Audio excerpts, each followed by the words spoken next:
আমরা আজ কলি হয়ে আছি, ইনশাল্লাহ যদি আপনারা আমরা সাথে থাকি আমরা একদিন ফুটবই।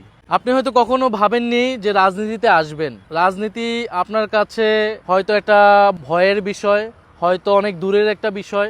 আপনি ভাবেন রাজনীতি হয়তো টাকাওয়ালাদের বিষয়, রাজনীতি হয়তো যাদের অনেক লোকবল আছে তাদের বিষয়। কিন্তু এই রাজনীতি কিন্তু ঠিক করে আপনার জীবন কিভাবে পরিচালিত হবে, সরকার কিভাবে পরিচালিত হবে, একটা রাষ্ট্র কোন দিকে আগাবে।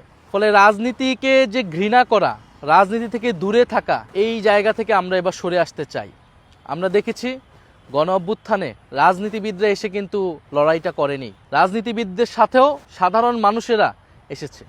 ফলে আপনার কাছে যদি দেশ বদলের অঙ্গীকার থাকে, সেই ধরনের পরিকল্পনা থাকে, আপনি এবার আসুন, রাজনীতিকে জয় করুন, রাজনীতিকে নিজের করে নিন। রাজনীতিকে আমরা আর চাই না যে রাজনীতি কেবল সেই টাকাওয়ালা লুটেরা ব্যবসায়ীদের কাছে থাকবে, চাঁদাবাজদের হাতে থাকবে। রাজনীতি হবে সাধারণ মানুষের, সাধারণ জনগণের। আসসালামু আলাইকুম প্রিয় দেশবাসী, আমরা আজকে দাঁড়িয়ে আছি জাতীয় সংসদ ভবনের সামনে। আমরা আজকে ঠিক যেই জায়গা থেকে কথা বলছি, 2024 সালের 5ই আগস্ট ছাত্র জনতাকে সাথে নিয়ে আমরা এই সংসদ ভবন এলাকায় এসেছিলাম। আপনারা আমরা একই সাথে এখানে এসেছিলাম, আমরা বিজয় উদযাপন করেছিলাম এবং আমরা আমাদের শহীদদেরকে স্মরণ করেছিলাম। আমরা একটা বড় স্বপ্ন এবং পরিবর্তনের লক্ষ্য নিয়ে 5ই আগস্ট এই সংসদ ভবনে এসেছিলাম। আমরা প্রতিশ্রুতিবদ্ধ হয়েছিলাম যে বাংলাদেশকে আমরা পরিবর্তিত করব, একটি বৈষম্যহীন বাংলাদেশ, একটি গণতান্ত্রিক বাংলাদেশ প্রতিষ্ঠায় আমরা সামনের দিকে এগিয়ে নিয়ে যাব। আমাদের সেই স্বপ্নের অনেক কিছু হয়তো এখনও পূরণ করা বাকি রয়ে গিয়েছে, কিন্তু আমরা কিন্তু সেই লড়াইটা এখনও থামাই নাই। আমরা সেই অগ্রযাত্রাতে এখনও আছি। আপনি হয়তো সেই বাবা যিনি সন্তানের হাত ধরে রাজপথে নেমে এসেছিলেন জুলাই গণ অভ্যুত্থানে। আপনি হয়তো সেই মা যিনি রাস্তায় নেমে বিস্কুট দিয়েছিলেন, পানি বিলিয়েছিলেন আমাদেরকে। আপনি হয়তো আমাদের সেই বোন যে লাঠি হাতে রাজপথে নেমে এসেছিলেন। আপনি হয়তো আমাদের সেই ছাত্র ভাই, সেই সাহসী তরুণ যোদ্ধা যিনি বুলেটের সামনে দাঁড়িয়েছিলেন বুক পেতে। আমরা সবাই রাজপথে নেমেছিলাম, আমরা সবাই আশায় বুক বেঁধেছিলাম। আজকে গণ অভ্যুত্থানের 1.5 বছর পরে আমরা হয়তো অনেকেই একটু আশাহত। আমরা হয়তো ভাবছি আমাদের অনেক স্বপ্ন প্রত্যাশা বাস্তবায়ন হয়নি এবং হয়তো হবেও না। আবার অনেকে এখনও স্বপ্ন নিয়ে আছেন, বুক বাঁধছেন। আমরা জাতীয় সংসদের সামনে আছি। এই সংসদ যে কোনো দেশের জন্য অত্যন্ত গুরুত্বপূর্ণ একটি প্রতিষ্ঠান। এই সংসদ থেকেই একটি দেশের আইন প্রণীত হয়, সংবিধান নিয়ে কথা বলা হয় এবং দেশকে দিক নির্দেশনা দেওয়া হয়। জনগণের ভোট নিয়ে জনপ্রতিনিধিরা সংসদ ভবনে আসে।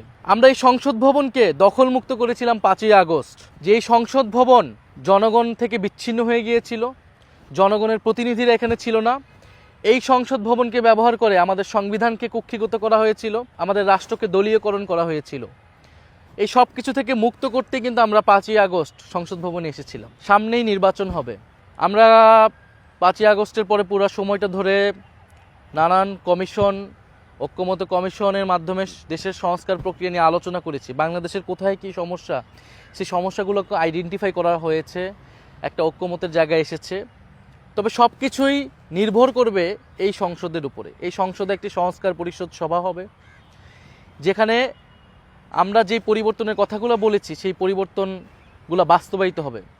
ফলে এবারের সংসদ বাংলাদেশের ইতিহাসের যে কোনো সংসদের থেকে সবচেয়ে গুরুত্বপূর্ণ একটি সংসদ নির্বাচন হতে যাচ্ছে। তা আমরা সংসদে আসলে কাদেরকে দেখতে চাই?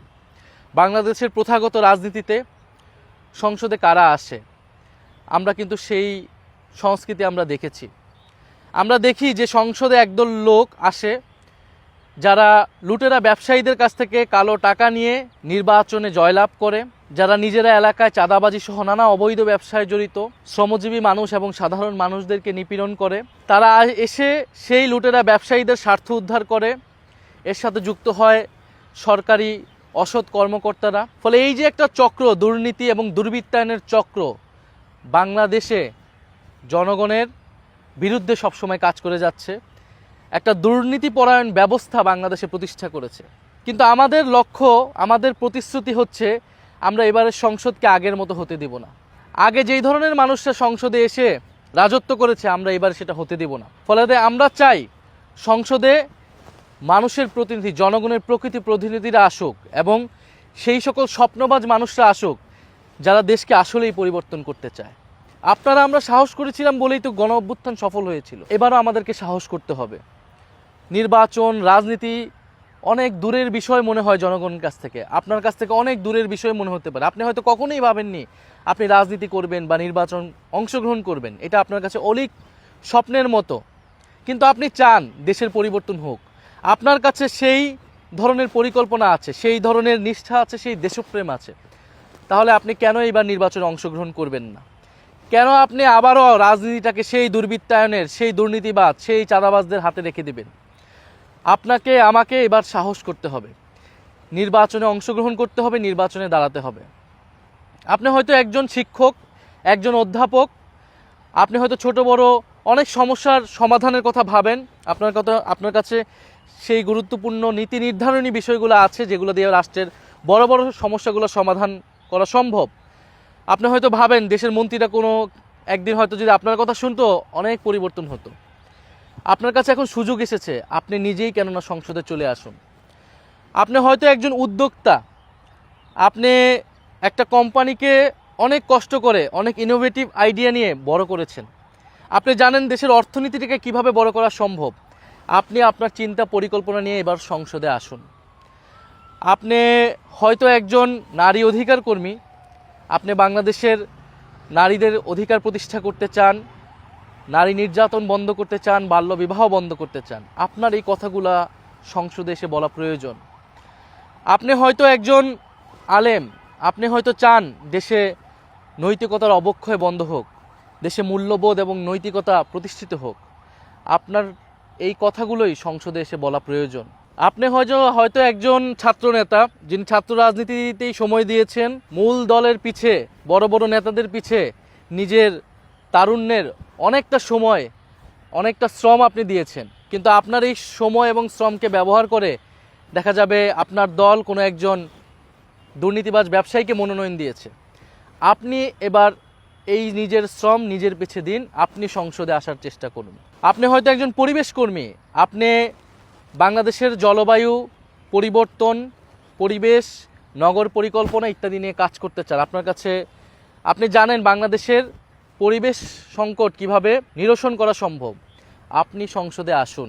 আপনি হয়তো প্রবাসে থাকা একজন বাংলাদেশি, যিনি প্রবাসে কোনো একটা প্রফেশনে আছেন, হয়তো আপনি চিকিৎসক, হয়তো আপনি রিসার্চার, হয়তো আপনি ডক্টর, হয়তো আপনি ইঞ্জিনিয়ার। আপনি দেশকে নিয়ে ভাবেন, আপনি বিদেশে থাকেন এবং আপনি ভাবেন যে বাংলাদেশটা কেন এরকম পরিবর্তন হচ্ছে না। আপনি তো জানেন সেই আইডিয়াগুলা, আপনি তো দেখেছেন আপনার সেই দেশ যাকে আপনি উন্নত দেশ ভাবেন, সেই দেশটা কিভাবে পরিবর্তিত হয়েছে। আপনি সেই অভিজ্ঞতা নিয়ে এবার দেশে আসুন, এসে কাজ করুন রাজনীতির মাঠে। আপনি একজন স্বপ্নবাজ তরুণ, আপনার জন্য অপেক্ষা করছে এবারের সংসদ। আপনি হয়তো একজন শ্রমিক নেতা, আপনি শ্রমিকদের নিয়ে কাজ করতে চান। আপনি একজন কৃষক নেতা, আপনি কৃষকদের নিয়ে কাজ করতে চান। বাংলাদেশের শ্রমজীবী মানুষের অধিকার নিশ্চিত করতে চান, ন্যায্য মজুরি আদায় করতে চান। আপনি কৃষকের যাতে ন্যায্য ফসলের দামটা পায়, ফসলের ন্যায্য দাম পায়, সেটা আপনি চান। আপনার এই কথাগুলো এবার সংসদে বলতে হবে। আরও গুরুত্বপূর্ণ, এবারের সংসদে জুলাই সনদ বাস্তবায়িত হবে। জুলাই সনদ ছাড়া তো আমরা কোনোভাবেই সংসদে প্রবেশ করব না, নির্বাচন হওয়া সম্ভব নয়। ফলে এই জুলাই সনদে বাস্তবায়ন যাতে হয়, সেটার জন্য আপনার আমার সংসদে থাকতে হবে, কথা বলতে হবে এবং সংস্কারের যে অগ্রযাত্রা আমরা শুরু করেছি সেটাকে এগিয়ে নিয়ে যেতে হবে। রাজপথে আমরা যে লড়াই শুরু করেছি, সংসদে আমাদের সেই লড়াইকে অব্যাহত রাখতে হবে। সেই লড়াইটা এবার হবে গণতান্ত্রিকভাবে, তর্ক বিতর্কের মাধ্যমে। ফলে আমরা চাই, আমরা দৃঢ়ভাবে চাই, আমরা বিশ্বাস করি এবারের সংসদকে কোনোভাবেই আমরা আগের মতো সংসদ হতে দিব না। আগে যে ধরনের মানুষরা নির্বাচিত হয়ে এসেছে, আগে তো নির্বাচন ছাড়াই এসেছে বা নির্বাচনের মাধ্যমে, কালো টাকার মাধ্যমে এসেছে। আমরা চাই এবার নতুন মানুষেরা আসুক, স্বপ্নবাজ মানুষেরা আসুক, দেশপ্রেমিক, সৎ এবং যোগ্য মানুষেরা আসুক। জাতীয় নাগরিক পার্টি যেহেতু আপনার আমার সকলের দল, আমরা সবাই সাধারণ পরিবার থেকে উঠে এসেছি, আমরা আপনারা মিলে সেই সুযোগটা তৈরি করতে চাই। আপনি হয়তো ভয় পাবেন, আপনি হয়তো ভাববেন নির্বাচন অনেক টাকার বিষয়, অনেক ঝামেলার বিষয়, অনেক ভয় ভীতি আতঙ্কের বিষয়। কিন্তু আপনাকে আশ্বস্ত করতে চাই, আমরা আমাদের সামর্থ্য নিয়ে আপনার পাশে থাকবো। আপনি শুধু আপনার স্বপ্নটা, আপনার উদ্যমটা, আপনার সাহসটা নিয়ে এগিয়ে আসেন। এনসিপি আপনার সাথে থাকবে, এনসিপি আপনাদেরকে সে সুযোগ করে দিচ্ছে। আমরা চাই আমাদের সেই স্বপ্নবাজ মানুষেরা আসুক সংসদে। এনসিপির পক্ষ থেকে আমরা মনোনয়ন দিচ্ছি, সেই ধরনের মানুষকেই আমরা দিতে চাই। এনসিপির অফিসে আপনারা সেই মনোনয়ন ফর্ম পাবেন, এনসিপির ওয়েবসাইটেই সেই মনোনয়ন ফর্ম পাবেন। আমরা আপনারা সকলে মিলে আগামীর সেই জাতীয় সংসদ, সেই সংসদকে আমরা জয় করতে চাই। এবং আমরা দেখেছি মানুষের সাথে যখন মিশেছি যে মানুষ পরিবর্তন চায়।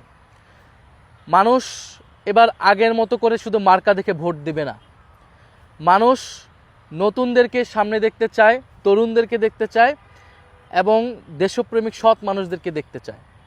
ফলে মানুষের কাছে যদি আমরা যেতে পারি সাহস নিয়ে, সততা নিয়ে, আমরা বিশ্বাস করি মানুষ আমাদেরকে গ্রহণ করবে।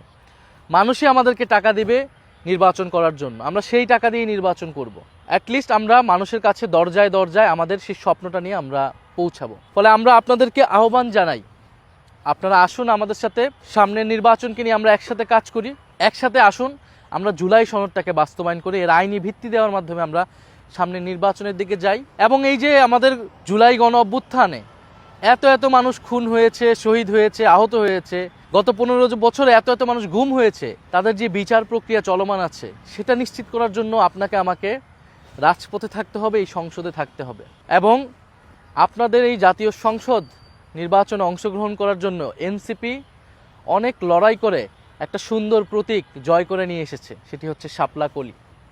শাপলা কলি আমাদের আপামর গ্রাম বাংলার প্রতিচ্ছবি, আমাদের নদীময় সভ্যতার প্রতীক। শাপলা কলি শুভ্রতার প্রতীক।